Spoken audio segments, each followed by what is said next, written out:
मावळ लोकसभा मतदारसंघाचे महाविकास आघाडीचे उमेदवार संजोग वाघेरे पाटील यांनी मंगळवार दिनांक 24 एप्रिल रोजी अर्ज दाखल केला। पिंपरी गाव येथील छत्रपती शिवाजी महाराज यांच्या पुतळ्यास अभिवादन करून उमेदवारी अर्ज भरला। पिंपरीतील डॉक्टर बाबासाहेब आंबेडकर यांचे स्मारक, शगुन चौक, काळेवाडी, चिंचवडगाव, महासाधू मोरया गोसावी मंदिर, क्रांतीवीर चाफेकर बंधू स्मारक, चिंचवड स्टेशन मार्गे आकुर्डी येथील खंडोबा मंदिरापर्यंत रॅली काढण्यात आली। खंडोबा माळ येथून उमेदवारी अर्ज दाखल करण्यासाठी पदयात्रा काढण्यात आली। निवडणूक निर्णय अधिकारी कार्यालयात अर्ज दाखल केल्यानंतर जाहीर सभा घेण्यात आली। अर्ज दाखल करण्यासाठी शिवसेना उद्धव बाळासाहेब ठाकरे युवा सेनेचे प्रमुख तथा माजी पर्यटन मंत्री आदित्य ठाकरे, आमदार रोहित पवार, काँग्रेसचे आमदार संजय जगताप, जिल्हा प्रमुख माजी आमदार गौतम चाबुस्कवार, शेतकरी कामगार पक्षाचे नेते माजी आमदार बाळाराम पाटील, रायगड जिल्हा प्रमुख श्रीजादा घरत उपस्थित होते। संजोग वाघेरे पाटील हे अर्ज दाखल करायला निघण्यापूर्वी पिंपरी गाव येथील त्यांच्या निवासस्थानी वाघेरे यांच्या पत्नी उषाताई वाघेरे पाटील यांच्यासह महिला वर्गांनी त्यांचे औक्षण करून निवडणुकीतील विजयासाठी शुभेच्छा दिल्या। भाऊ, काय सांगाल आजची जी उमेदवारी अर्ज भरलात आणि आजची गर्दी पाहून काय सांगता येईल?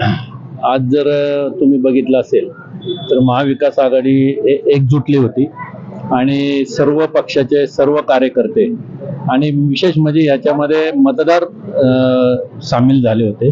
हे इलेक्शन मतदारांनी आपल्या ताब्यात घेतलेलं आहे आणि मला असं वाटतं की महाविकास आघाडीचा निश्चितच विजय होईल।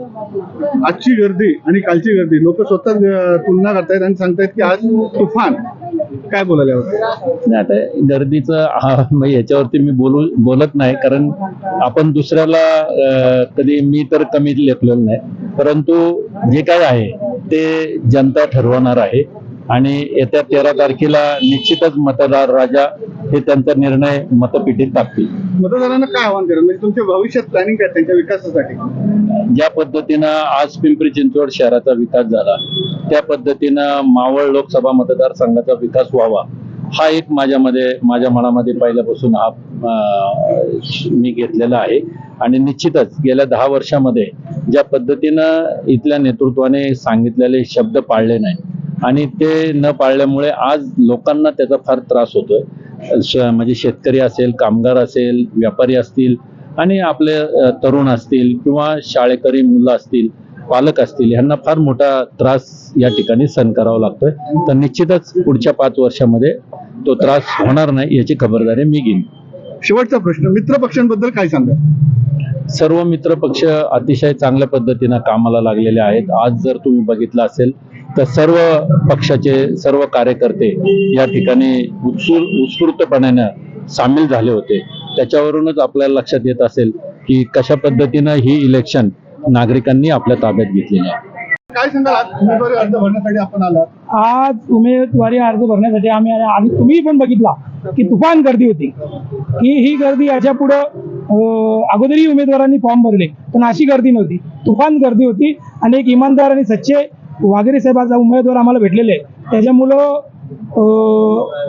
100% 1000% आमची अशी 100% नाही 1000% आमची गॅरंटी आहे की वाघेरे साहेब ही 2 ते 2.5 लाखांनी सीट निवडून येईल। आपण सर एकदम अभ्यासू नेते आहात, मुळात सगळे जे लोक आता तुमचे मित्र पक्ष आहेत, मोदी, शहा आणि फडणवीस म्हणजे फडणवीस ही फक्त प्यादी आहे, त्यांचा मूळ बॉस आहे तो RSS आहे, परंतु तुमचे जे मित्र पक्ष आहेत, जे मूळ राजकीय पक्ष आहेत, ते RSS वर कोण बोलतच नाही। RSS काय वाटतं त्याबद्दल? RSS वर बोलायला पाहिजे, कारण काय होतंय RSS वर आपले लोक बोलत नाही किंवा राजकीय पक्ष दुसरी बोलत नाही, बोलणारे म्हणजे आम्ही बहुजन चळवळीमध्ये काम करायचं म्हणून आम्हीच बोलतोय। तर ही ऍक्च्युली RSS वर बोलायला पाहिजे की RSSच्या रणनीतीच्या माध्यमातून मोदी सारखा माणूस पंतप्रधान झाला आणि देशाची वाट लावली। अक्षरशः लहान मुलावर, जन्माला आलेल्या मुलावर 2 लाखाचं कर्ज ठेवून टाकलं त्यांनी। त्याच्यामुळं जर यावेळेला जर तो निवडून आला किंवा यावेळेला सत्तेत जर RSSच्या माध्यमातून BJP बसली तर देशाचा नायनाट कोणीच रोखू शकत नाही। ही संधी आहे, तर सर्वांनी, माझं एक मत, वाघेरे साहेब एकट्याने जोडलं, सर्व जनतेने ओळखून घ्यावे आणि पूर्ण जनतेने काम करावा की हा विनाशकारण सरकार आणि विनाश करणारं सरकार यांना रोखण्यासाठी आपल्या सर्वांना एकत्र व्हायचं। शिवसत्ता टाइम्स न्यूज ब्युरो, पुणे। दे धडक बेधडक वृत्त देणाऱ्या आपल्या शिवसत्ता टाइम्स न्यूज चॅनलला लाल बटन दाबून सबस्क्राईब करा आणि बेल आयकॉनला क्लिक करायला विसरू नका।